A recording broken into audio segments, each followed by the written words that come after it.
it starting? Alright, we're rolling. Okay. Hi, Alexis.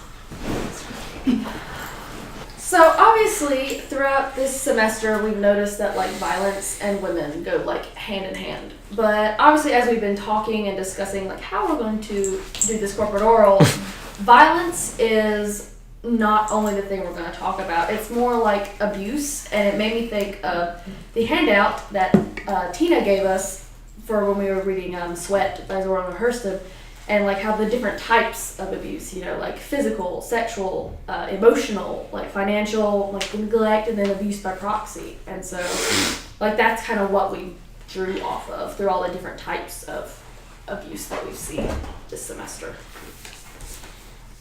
Oh, they all fall in there.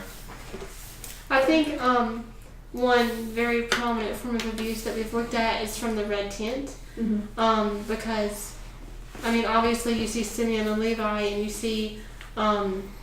see how they abuse the men of Shechem. You see how they abuse Shalom, Dinah's husband, and even as you're looking at, for example, as you can see in the red tent, I think it's on page 203, and it's at the bottom of the page. It's talking about like the effects that the abuse has had, the violence has had. It says, I was covered in blood, my arms were coated with a thick, warm blood that ran from Shalom's throat and coursed like a river down the bed and onto the floor. His blood coated my cheeks and stung my eyes and salted my lips. His blood soaked through the blankets and burned my breast, streamed down my legs, coated my toes. I was drowning in my lover's blood.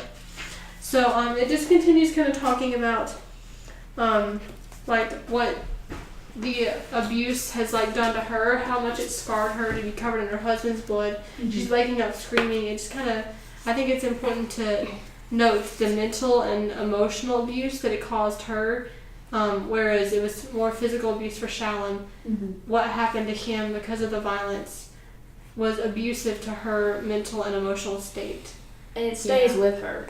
It does. It stays with her as she goes through the whole book. Even though she learns to forgive and she learns to like, you know, move on, still there's always going to be that scarred sense of mentality. And how she can't talk about it also because basically her mother-in-law is like, this will never be mentioned, you know, especially not around my son. Yeah. He doesn't need to know what actually happened.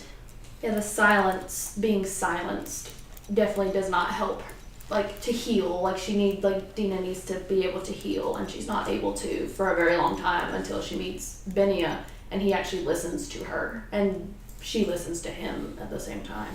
It really makes me think of why that even happened in the first place. I'm thinking of Simeon and Levi's motives. And really it just goes back to them just had that marriage gone through and had they been introduced into that society in Egypt, then they would have been lower. So they wanted themselves to be seen as something higher, and also just to I don't know, in their minds their honor had been lost through that. So bringing back their honor. And as you were saying that, I thought of two different things. So like I forget where in the Bible exactly it is, but in one part how it said that like the honor was completely lost when they did that, but in another place, like they were seen as heroes in like killing off the dog of Shalom, as it said. So it's like, of course, from our modern eyes, it's like affecting us as readers as a negative, and affecting Dina, as we saw in the red tent, it's affecting her very negatively as her a victim of violence. It affects her negatively for the benefit of somebody, or for somebody for their self-gain. But then there's also that juxtaposition of how like it's seen that they are seen as more righteous because they did that. I forget where, but it's in Jubilees. Jubilees 30 is because in that particular Bible story, Dina is a little girl of 12 years. Right. And so Shechem or Shalom is, he's described as like pretty much a monster. Yeah. That's what we think of him as. And Simeon and Levi are described as like righteous avengers pretty much. But then you contrast that with like the red tent, because I'm like, page 197, you see like their reasoning for this is not because of the rape. They use that as kind of like, oh, this is what we're going to say, really, that this is why we're going out to attack the men of Shechem. But really, it's because they sense that their own positions would be diminished by such an alliance and that they wanted wealth and power. And so that was their reasoning in the red tent. And so they're more deceitful and more evil. And so you see definitely the contrast between the two. Yeah, and that's kind of like also in Genesis 34, where it says, when Shechem, son of Hamor, prince of the region, he saw her and took her and lay with her by force. So it's talking about how he actually degraded her and like raped her. But then it says in the next part how his soul was drawn to Dinah and how he loved the girl and spoke to her tenderly. So it kind of like gives a controversial yeah thing where it kind of contradicts the sayings. Like he like degraded her, but then he fell in love with her. I mean, this just reminds me of like how sexuality plays such a big, like, sexuality plays such a big role because it's often tied with power. As Farmer Kinsky says on page 124, rape is violently attached to power, the male rape no less. No less so. Of course, to know may not to refer to the carnal knowledge, and that men may mean that they want to know what this man is made of. So, I mean, that plays a role with Simeon and, like, Dinah's brothers, and, like, you know, with Shechem, and, like, I just think that, yeah. And that goes into the whole conversation that we had in class about, like, degrade, then lie with, and then lie with and degrade. It's that the controversy of like what actually happened to Dinah, because in like Genesis 34 that we discussed, and then the red tent, there's obviously like she loves Shechem and it was consensual in some texts, and then others it was rape, and that just goes back to like Simeon and Levi's kind of like reasoning, is because in Genesis 34 when Shalom rapes her, at the end when they're like trying to say like this is the reason why, should our sister be treated like a whore, and that's kind of their reasoning to go out and slaughter pretty much all these men, is because their sister was degraded and going off of dishonored. Going off of what you said about sexuality, I think there's a lot of examples that we can see as far as like, you know, sexuality in The Handmaid's Tale, sexuality in the Red Tent. Sexuality shows up a lot as a form of abuse, like whether it's consensual or not. Like in The Handmaid's Tale, Alfred is being fucked by the commander, which is a form of abuse mentally or emotionally, and sometimes even physically too. You can see it in Lerner when it talks about the men having power over the women's sexuality. You can see it in like the Judah story, how even though she's not abused sexually, she uses like the sexuality of a woman, the deceitfulness of a woman, to kind of coax a guy into thinking it's going to be sexual before she, you know, kills him or whatever. I think you can see it play into a lot of different stories. Everything that we've read this semester, the sexuality of it plays into a lot of different things that we have read. Yeah, you can also see it in the poem Rape, where she has to actually go to the officer and she has to tell her whole entire story to him. Exactly. See, there's other, like, talking about sex and rape and everything, but I feel like there's other parts of, like, violence, which are not only, they don't have to be sexual, they have to be even mental and physically. For example, what was it? The Yellow Wallpaper, or even with Virginia Woolf. Yeah, Virginia Woolf, as well as the Red Tent with, like, Rudy, which she was used in the beginning as a, you know, as an object, a sex tool. She only produced for Laban's offspring, but after that, then she's just mistreated. Like on page 35, it quotes, "He mistreated Rudy every day," and then Rudy said nothing, but she had a blackened eye, and her bruises reproached them. And she was no older than Leah, so she was already haggard. And Leah, I mean, of course, as you can see, that if a man takes care of a woman, I mean, look at Jacob and Leah, like they were married, and you can see it was a happy marriage. Look at all the wives, pretty much. Yeah, they were all taken happy, care of, I think, with Jacob. So, but yeah, I think it depends on the man, the power, and like just the greed, and like how he treats his woman, his wife. And like contrasting that, like if you think of like, you remember how like Zilpah had the twins and then she went to Jacob and she's like, I cannot have any more children because that almost killed me. Like Rudy couldn't do that. Oh yeah. I think that pairs and goes along with the idea of patriarchy. Like, because of all the learning that we read is talking about how the men had the power over women. The men were able to do what they like. It as it switches between the woman having a little more say, going all the way to where the man has the most power. For example, like it's talking about more than just the sexual powers of men. On the creation of patriarchy on chapter 2, it's on page 46 and 47. It says the exchange of women, a phenomenon observed in tribal societies in many different areas of the world, has been identified by the anthropologist Claude Levi-Strauss as the leading cause of female subordination. It may take many different forms, such as the forceful removal of women from their home tribe, bride stealing, ritual defloration, or rape, negotiated marriage. It is always preceded by taboos or endogamy and by the indoctrination of women from earliest childhood onto the acceptance of their obligation to their kin to consent to such enforced marriages.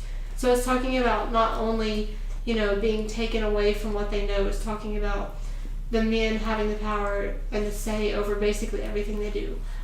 Who they're with, who they marry, where they're going to be living, just all kinds of things that the patriarchy the patriarchy abuses the mental state of women.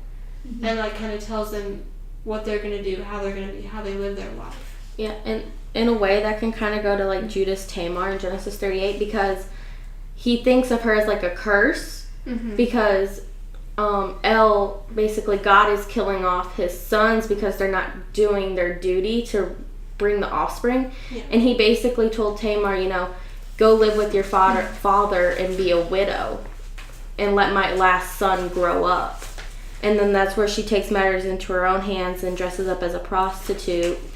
And when Judah saw her, he thought she was a prostitute for she had covered her face, so he couldn't realize that it was actually his daughter-in-law. So she could actually keep the family line going. It goes off of that need of, having to produce for the men. Yeah. For the patriarchal reasons that society was putting on them, that you had to produce offspring. Yeah.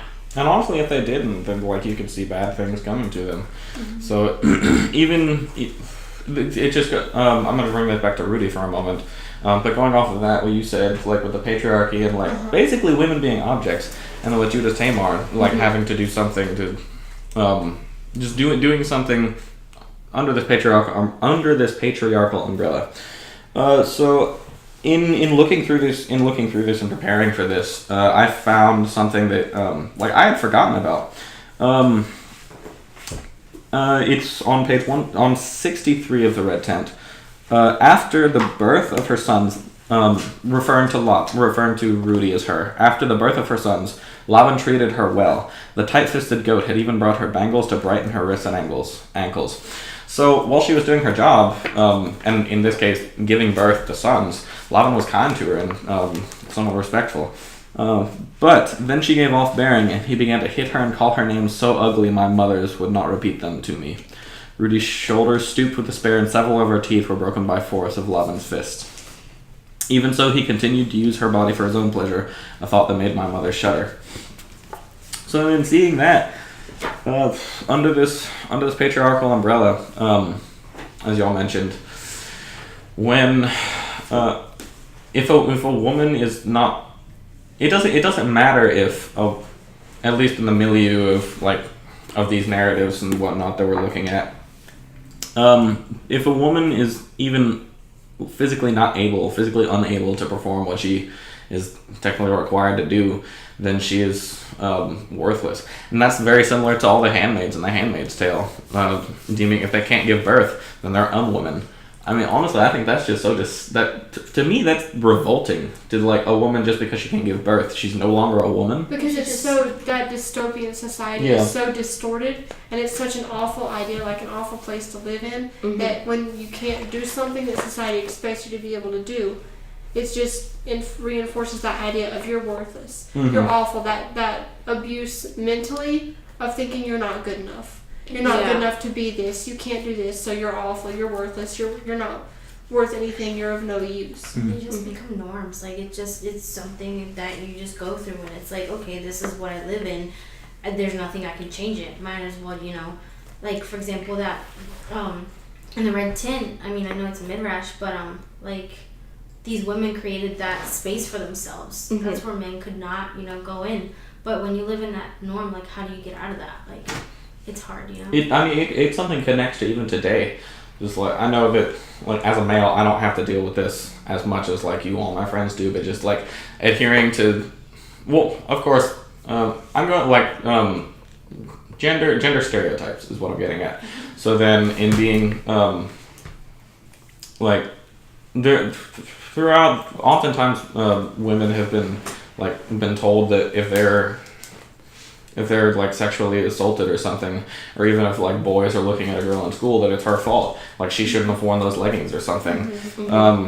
You're subjected to all this kind of abuse, which is literally happening today in our society. And to relate that to the literature, going to the testifying scene in which Aunt Helena, as a female perpetrator of violence, is mentally being violent toward Janine.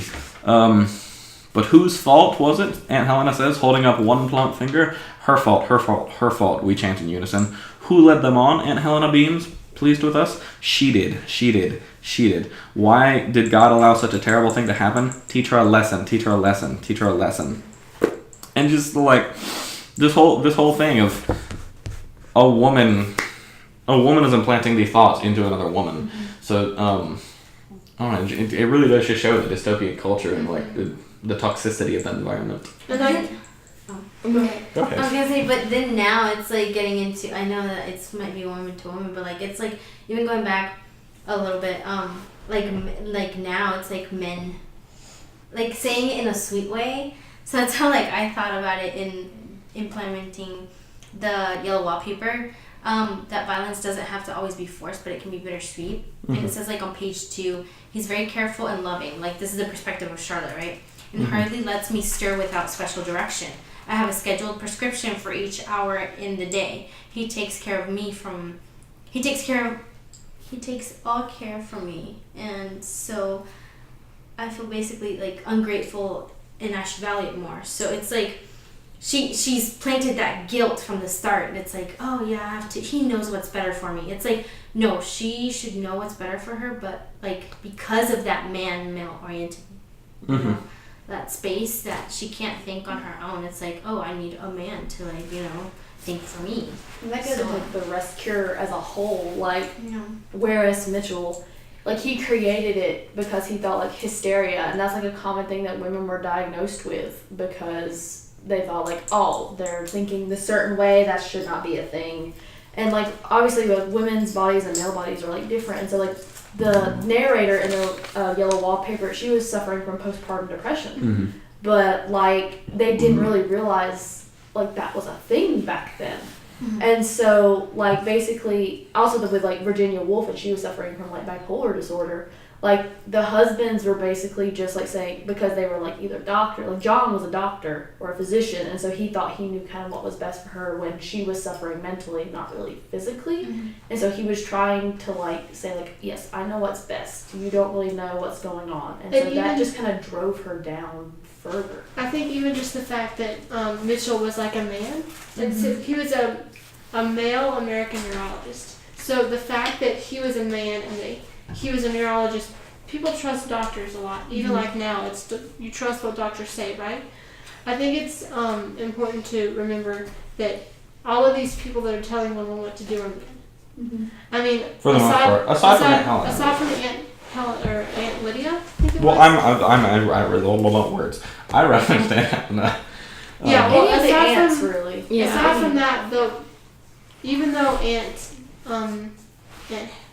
whatever her name was, Aunt Helena from The Handmaid's Tale, even though she is implanting these ideas, like you said, into women's heads, I think more of what we see, more of what we see is the men doing it. Yeah, but I of think course. as the society went more from like what we saw in these other books to The Handmaid's Tale, since it's in the future, since it's dystopian. I think it moves from not only being the men that have the power that are putting these ideas on women into women's heads to where it goes to women, and it just keeps evolving more and more, as you see it move throughout history. I mean, this going back to like what you're talking about and what you said about kind of like this reminds me of like Choice Not Chance from like The Midwife, and how it's illustrated in that. And when we saw it, like I was shocked. Like, doctors are, I think it was the doctors, right, that they couldn't prescribe abortion. Like they couldn't prescribe. They couldn't tie her tubes. Yeah, they're contraceptive. Yeah, so it's like they don't have a choice. Like going back to all these stories, like the red tint, the yellow wallpaper. So these women do not have the choice, like we do now, kind of, sort of. Yeah, and that kind of falls in like also kind of like with Alfred and stuff. In the quote, like, I do not say making love because this is not what he's doing, but it's not rape either because it's nothing that I haven't signed up for. It's like, because either she's going to become one of these people or she's going to have to get shipped to the colonies or have a different type of punishment. This is referring to the ceremony? Yeah. So, like, either she has to go through with the ceremony or she's going to have to become one of those workers that suffer through the colonies or become something else. So she doesn't really have a choice either. You either get one evil or the other. Which one do you want to go with? And that, like, the system abuses them pretty much because they're kind of stuck in it. Like, like the whole system is like, if they don't follow it, they're screwed. If they follow it, they're screwed. They're screwed. Which one's the lesser evil? Yeah. And so it's just like the abuse of like the system, the abuse of the men, and just yeah. I think I just want to go to adding another example into this. Keep this conversation going.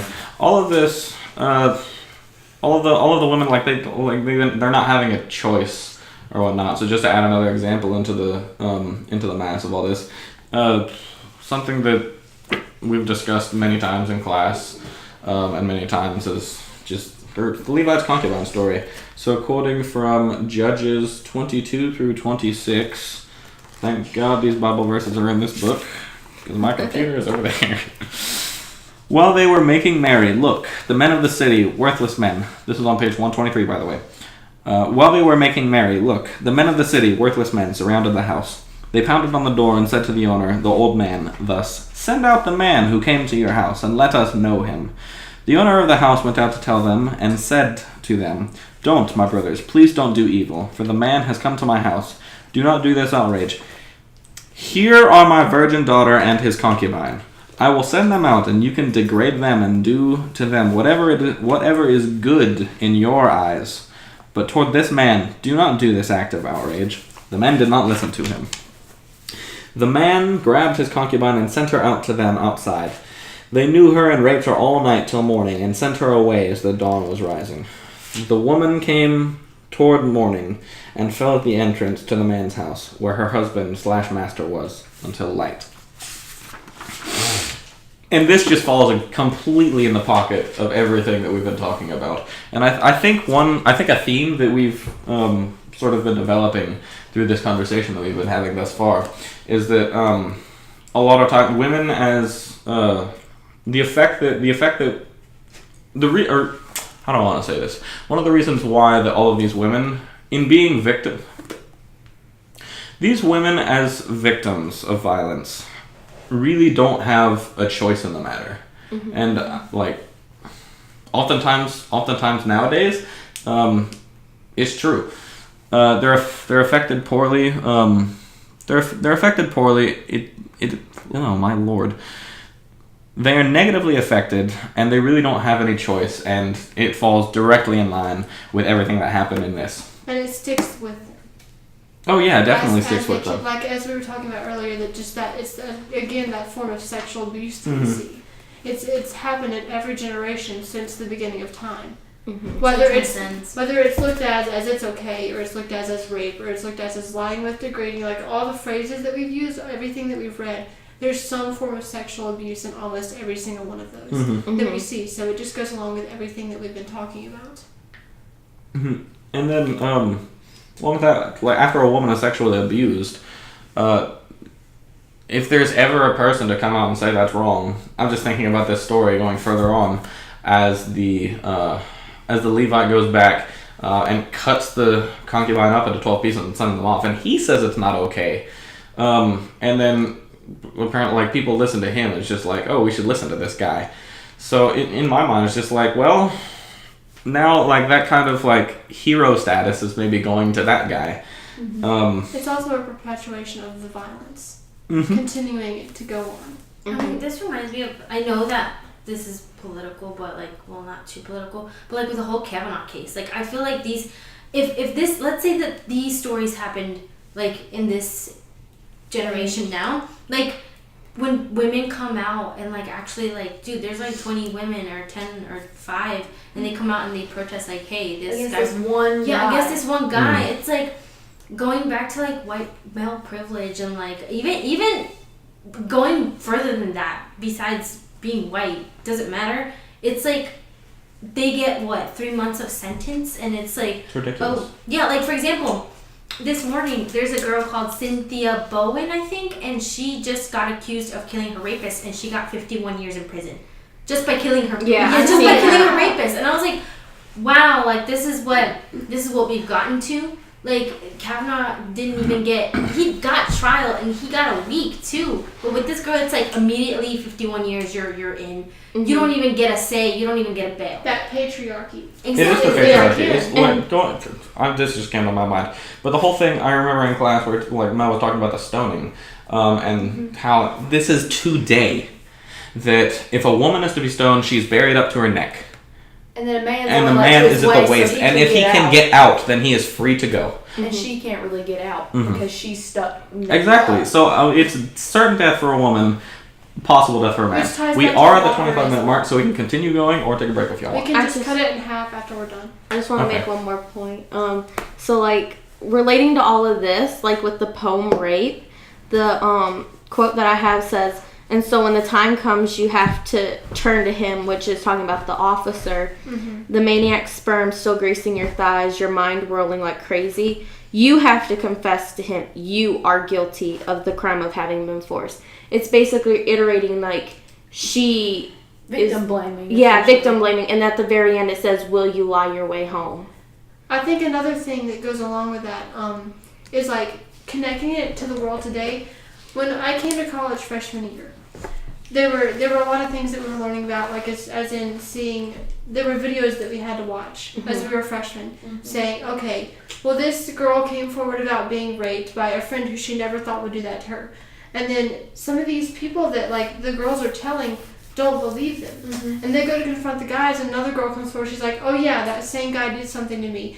Even though they're telling us to come forward and talk to somebody about like sexual acts that happen to us, it's still, there's so many people that are just denying that what we're saying is true. They're trying to make it, like, belittle us according to, like, oh, well, what were you wearing? Always has to be a question before they believe what we say happened. Like, they're always trying to find another reason for why someone did this to justify it. So, like, even that connects to today. Where even though not everyone is going to blame us, there's always going to be those few people who are going to say, okay, what were you wearing? Or were you drunk? What were you doing at the time when this happened? Like, there's always going to be that accusation in someone's tone when they're talking to you about what happened to you. And that makes me think of, like, you know, David's Tamar and how, like, Amnon pretty much tricks her to coming to his room alone. And, like that would be, like, one of the questions, I imagine, if it was today. And, like, today, they'd be like, well, why did you go there alone? Like, we always, like, we victim blame, essentially. But, like, when she goes in there, she has nothing but, like, he has, like, the purest intentions. And then, so, like, basically, like, in Samuel 2, it's basically, he overpowered her, he degraded her, and he lay with her. And then he casts her aside, pretty much. And then she tries to go out and, like, tell people. And, like, she's silenced by her other brother, Absalom. Because it's, like, to protect the family name, which to him is, like, more important. More important than his sister. Than his sister. And that makes me think of, like, what was it? Like, Brock Turner, that was, like, the swimmer. And, like, his dad, like, he was only got, like, 6 months. He only did 3 months. And, like, his father was, like, a rich white dude who like just pay things off, and it's just Oh, I know what one you're talking about, and where he tried to come back and he was saying, well, it wasn't penetratable, it was through clothes or something like that. And Yeah. it's basically they're just trying to like cover it up and like belittle like this woman was like something horrible happened to her, and they were trying to protect the perpetrator rather than The male's victim. honor. And that just seemed the male's honor than like with Tamar. Like they weren't trying to protect her. And that makes me look at like, oh, well, for example, going back to like what we were discussing, it's like, well, if we go out alone, it's like we want to do it because of ourselves. Like if we need to go out and Like a do woman stuff, alone. yeah, like a woman alone. And it reminds me of Ina, and it reminds me of in the red tent how she, you know, she didn't have a husband, but she kind of felt like she wanted to be in that bubble. Like, of course, in the book when she was asking what's her face, not Rachel, if she could go with her, and like, kind of having that backup. She's like, So she could be protected. So she could be protected. She's Yeah, like, she I has have to this go with to their offer. whole group. Yeah, and I have this to offer, and you can offer me protection. And thank goodness Jacob did that. But it's like we want to value ourselves. Like we want to see where we can get at. But it's like, oh, and then when things like this happen to us, it's not because they happen, like, you know, because we want to. It's because sometimes it's the other person attacking us, or it's like unexpected, you know? Yeah. And like I just thought of when you said like going out, I thought of like the term like goer outer, like out goes Dina, and that was like used as almost like they referenced that like going out is almost like being like a prostitute pretty much. And so like that pretty much like in one of the, I think it was Genesis, it basically was saying like this happened to Dina because she went out, like it was like her fault pretty much, and it's just not true. I just think using like these terms, like for example, go out, or these A woman alone. a woman alone, how we describe. Wasn't there one for like a prostitute? The router. No, there was another Honestly, one. Was there? Like from Maybe- Rakinsky? a harlot? I don't know. I think there was one. Sorry, but I just think it's just interesting how these harsh words, like we don't use them. It's like now it's like we use prostitute, we use, you know, the H word, and like all these, and like how it has transcended during these years. Yeah. I love everything that's going on. I do want to sort of transition over to like the second part of this whole thing, which showing women as perpetrators of violence, because I think we have tons, and I just don't have enough time to get through everything. There's just like, honestly, like with the list that we made, there's way more like women victims There are. than there are I totally agree. perpetrators. And so like you can easily like take the entire time to talk about just the victims. Oh, there for are sure. some perpetrators, and one of them Okay, is you go first. sorry, Yael, who I love. And Yael and Judith pretty much, and both of them have very similar stories. Like in Friar Kempsky, she says that both are domestic women who kill the enemy general, where Yael does it with a tent peg and a mallet, and then Judith does it with a sword. And it basically like inverts our expectations, because like women are supposed to be, you know, like they're kind of like weak. Everyone thinks like they're weaker, but like they're not always victims. And like Friar Kempsky also says like women in their tents are not always victims, and they do so like they kill these enemy generals pretty much for like the greater good. Almost, it's not like Simeon and Levi who did it to better themselves out of spite, or just like to better themselves to get them in a higher position. Like Yael and Judith did it to help their people, to like save Israel pretty much. So I just think that you. Sorry. Go ahead. Oh wait. No, it's just. Sorry, I know. It's like with the book of Judith that you were talking about, and how beauty is such a weapon in these stories. I mean, Rachel, she was beautiful.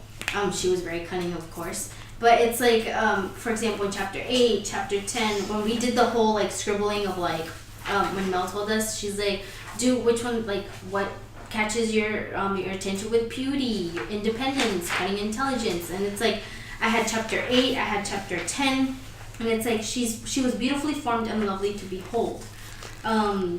She took off the sack, like just characteristics, just little things, little describing her character and how she used that to an advantage.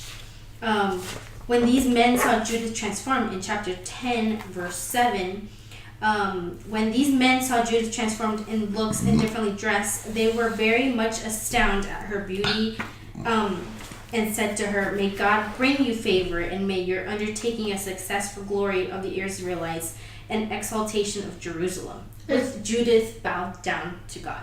And it's the beauty of like using it as deceit to get like, even though you're using it in like a deceitful way that looks kind of like a bad kind of way, it's still the big overforming like umbrella idea of it is you're doing it for good, even if you do have to use the deceitfulness and the cunning to get to that point. Yeah, and like also I've already talked about like Judas Tamar I in was about Genesis to say. 38, but kind of like how she gets out of her widow clothes and she kind of dresses up as a prostitute and veils her face to trick her father-in-law. She's doing this all kind of to show him like, hey, this wasn't my fault that your sons died, and look it, now we can keep the offspring going.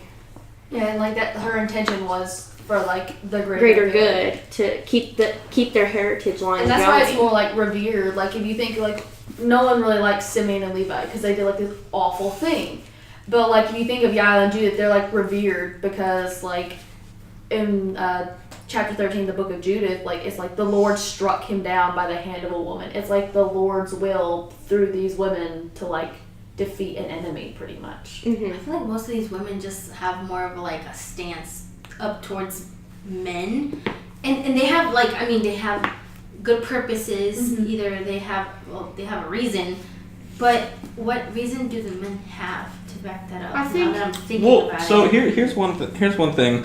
So talking about the reason that a man has. So of course these women have like reasons, but like a little counterexample to that thought, I think, is Potiphar's wife, in that how she did Joseph dirty. I don't know why I phrased that. She tried to, but he ended up revering. Anyway, so for the first part, so from Framakinski, page 76. See, this is fun, y'all. All right, Potiphar. So after having just setting up the little quote. After Potiphar's wife has basically tried to come on to Joseph, and Joseph has basically rejected her, and now she's scared that she might be reported to the king or whatever. Her husband? Yes. Yeah. So Potiphar's wife decides on a preemptive, self-protective strategy. She will accuse Joseph of trying to rape her. Interestingly, this Egyptian woman decides on a plan known to us from Egyptian literature in The Tale of Two Brothers. A woman who has been rejected by her husband's brother accuses that brother of assaulting her.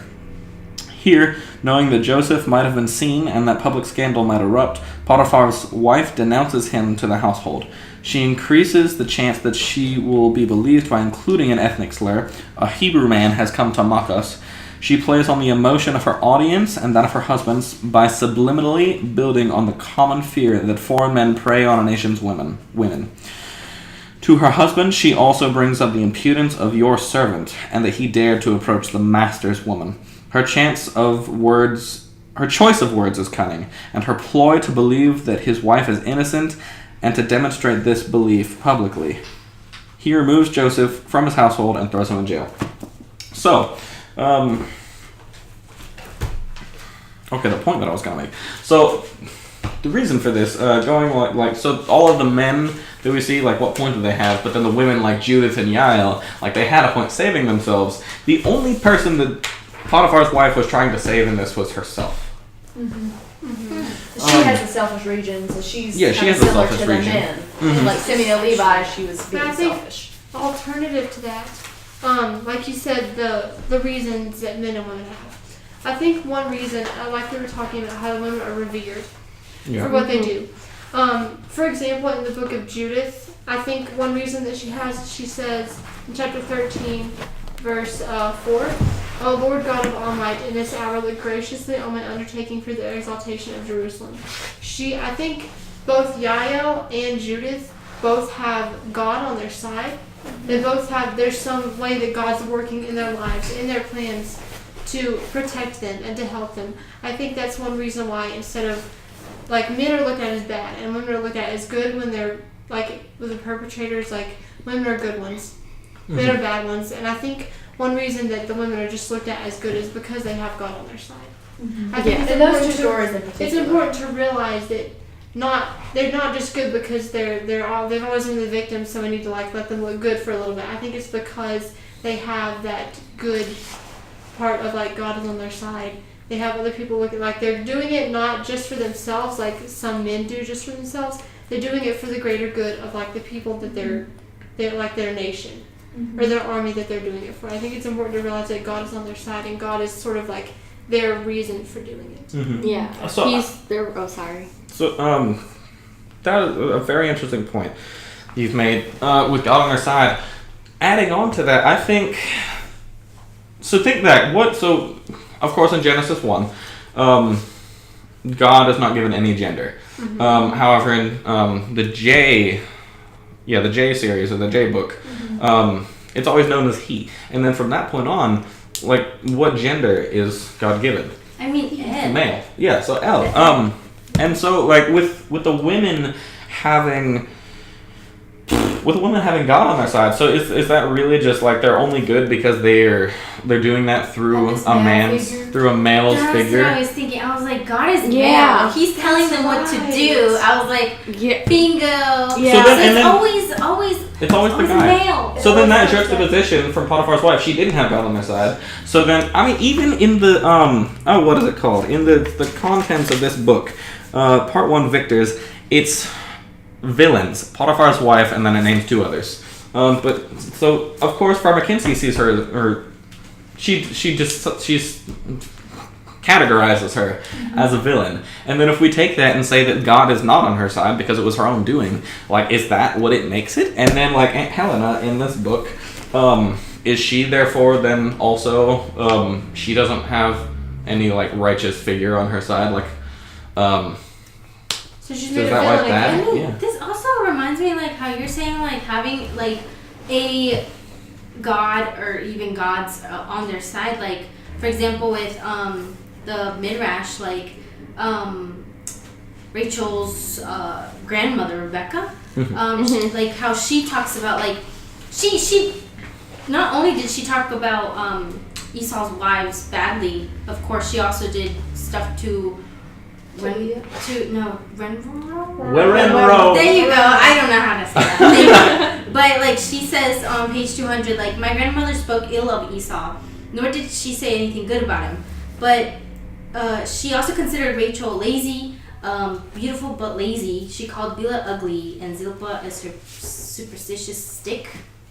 So she talks bad about the wives, and just what Rebecca does. Like, she had, kind of God's side, and then we go to Dina's mother-in-law and how she did it. They had gods, right, on their side. So it's like the difference, how I see the contrasts of having a god and having gods, and like how, I mean, the gods were not like, gods weren't really important. They're just materialistic. They're objects. But like, she did it because she thought it was it would benefit in the long run, which it didn't.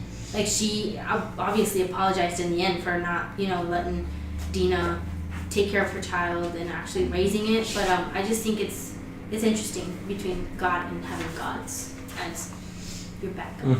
Because like the old gods, like the ways of Mamre and like all those are like dying out, and so it's really the Teraphim and like the mother goddess and everything. Those are like slowly dying out, being replaced by like El, who is like. But everywhere. no matter how we look at it, there's always a man in the picture.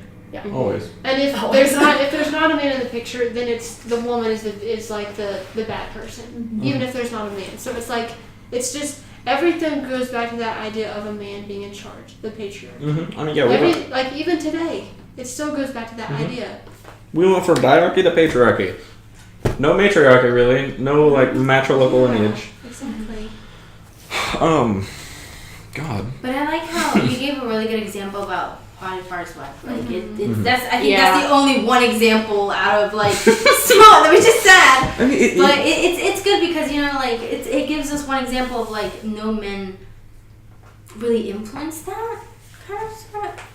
Or could we see that something influenced? Kind of did influence it because because I had to go find it, but like the sexual purity codes in like Deuteronomy where it was like you have to present the evidence of virginity. And then like further down it talks about like how if a woman is like raped by a man in like the country, she like will not be stoned because no one could hear her cry out. But if she's in the city and no one heard her, it's because she didn't cry out and therefore adulterous. It's a back and forth thing. And so like I think Potiphar's wife kind of used that to her own advantage. Oh, absolutely. Yeah. Because she did cry out and therefore got Joseph in trouble. And I mean, the terminology that we used about like pre-patriarchal and patriarchal religions, like with the first menstruation, was it the new moon ritual as well? Yeah. And like all those things and like how they used it. Those were to protect the women. I think definitely also like what you said with the going back to like the religion and like the things that they have to do for that. Just like we were talking about in class, how religion influences culture. And culture influences religion. All of that can tie into how, like, these different phrases, tokens of virginity, like, how the religion and, like, the things that they have to do for that influences the culture of how they see women, how they see men, how that all affects and, like, plays into the culture, the developing religion, all kinds of things like that. Just like we talked about in class. With those things, too. To let you guys know, we are at the 5-minute mark. We are indeed. I mean, this all goes... Oh, sorry. No, go ahead. This all goes back to like the creation of like patriarchy, where like they talk about what's it called? The people, like how they used to actually like the women were the ones to take care of the kids, but they also went out hunting, even though they did a little bit of hunt, not a lot.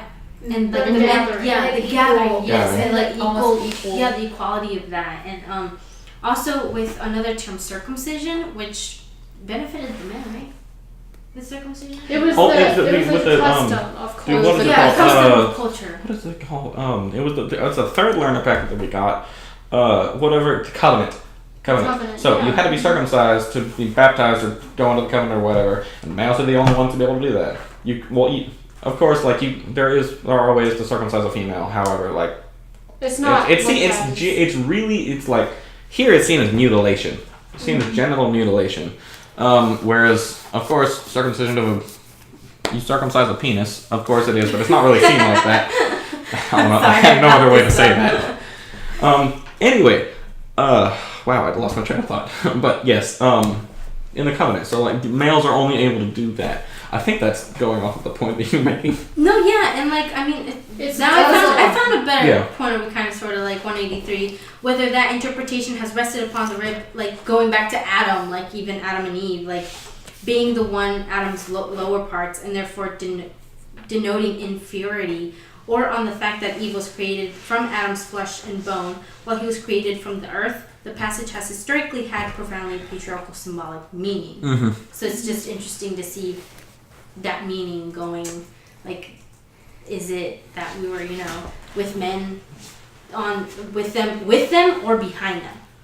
So that kind of makes me think of, this is a little bit of a stretch, but like the Garden of Eden and like with Adam and everything, we're talking about like sweat with Delia and Sykes, and pretty much how like Delia and Sykes could be considered either a victim or like a perpetrator, and like I think it's the China berry tree. And like that's like her Garden of Eden, and so it's essentially like God put Adam and Eve in the Garden of Eden, and like that was like their safe place, and so that was her safe place, and so when she commits this act of like using the snake, which is obviously like both phallic and also like a symbol of like Satan, pretty much, like. She uses that against like Sykes, and so he's like. I love everything that's going on here. I do want to wrap everything up. I wanted to say one more thing. I think. Go ahead. Like it's to start wrapping it up. Everything is perspective. Yeah. Whether it's from the perspective like the hermeneutic that you read it in, like you take things like we said that you've been through to whatever you read. So it's like the perspective of a man, perspective of women, perspective of where you're reading it from. Really plays into whether you're a perpetrator or a victim. I think it's definitely the perspective that you come in with. Yeah, we see it through a different lens. Yeah. How Mel told us that one day. The hermeneutic. Yeah, the different lenses. Yeah. And like Sweat is a great example of that, because you could see like Sykes as the perpetrator, because like he like beat her like on page 1023. Like, he beat her like 2 months after the wedding. And then but she's also a perpetrator. He becomes a victim. He just leaves him to die. When the snake she just bites leaves him to die. Yeah. What were you gonna say about? So it's just like, so going through this are the reasons. So this last little question, are the reasons and effects of women enacted violence significantly different from those of women suffered violence? How so or how not? And honestly, like through everything that we've discussed, the reason and effects of women enacted violence significantly different from those. So it doesn't seem to be that like if I think a point that we've gotten to, like a lot of the violence that like anytime the violence is good when it was performed by, we have 19 seconds. I don't care about the timer. I want to finish this. Yes. So so with women as victims, oftentimes the perpetrators are men. So, and in many of the stories, those men are seen like it's like great. Like, it's okay because you're doing something that benefits the society. Whereas, like, in the milieu and hermeneutic of that age, whereas we see it as, like, disgusting and whatnot in many cases. And then when women do it, like in the case of Judith and Yael, it's like because of through the hand of God, through the hand of a man. So, so it seems like a lot of the reasons are the same. And then like when it's done through the effect of a man, like the effects are the same. Well, honestly, those effects are really only similar, I feel, in a lot of these different stories that we've discussed all semester, just by what came out of that. Because, like, in the end, like, a man is there, in spirit at least. Somewhere there is a man. So how do we wrap it up? Well, that's my conclusion. Yeah. A man's always pushing some. A man's always present. So, I mean, are y'all good with that? Like the reasons and effects, like women as victims and women as perpetrators. The reasons and effects. It's always because a man's there. It's always because a man is there. With a man, there's always a presence of violence. Mm-hmm. Yeah. Whether it's the woman or the man that are committing it, I think it's always there. Yep. And I think that's about it. I don't know. Well, honestly, this has been a great discussion. It has been. It has been. Yeah. We're going to pause. All right. Yeah, we're at 52 minutes. I'm gonna stop this now. All right. Well, hope y'all enjoyed that.